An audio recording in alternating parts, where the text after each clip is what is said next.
Assalomu alaykum do'stlar. Ismim Ibrat. Bizneslarni tizimlashtirish va avtomatlashtirish bilan shug'ullanaman.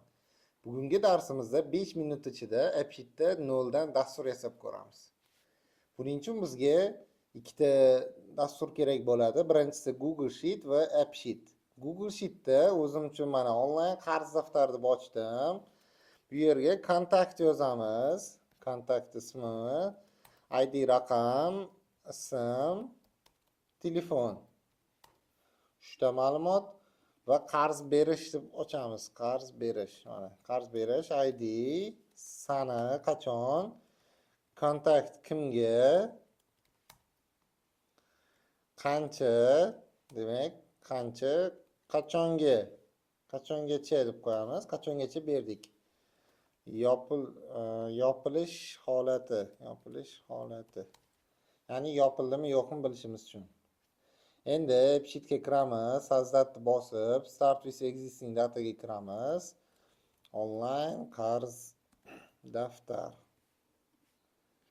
Saqlanishni bosamiz va bu joyda Google Sheet'ni tanlaymiz. Tanlaganimizda bizda fayllar chiqadi. Onlayn qarz daftari tanlaymiz va mana bizga dasturni yuklaydi hozir.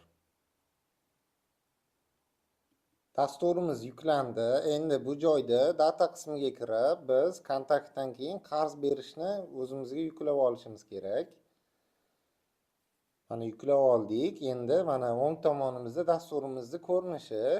Bu joyda mana kontaktlar avtomatik chiqdi. Buni bosganimizda, demak, ma'lumotlarimizni to'g'rilab olamiz. Ismni name qilib olamiz.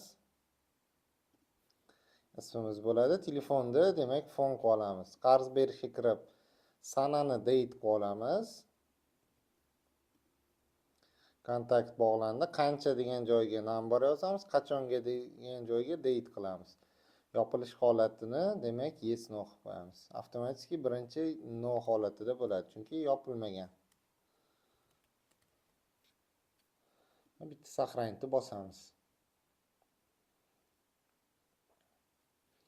Endi mana bizda buni o'chirib qo'yamiz. Mana bizda kontakt va qarz berish paydo bo'ldi. Kontaktni bossak, ismimizni yozamiz. Masalan, Ibratga nomeri 99899 lik 577 saqlanib, mana Ibrat degan kontaktimiz ochildi. Endi qarz yasaymiz Ibratga. Qachon? Demak, bugun. Kontakt bu joyda ismimizni topish uchun kontaktga o'tib, label degan joyda biz ismni yoqib qo'yishimiz kerak bo'ladi va saqlanib.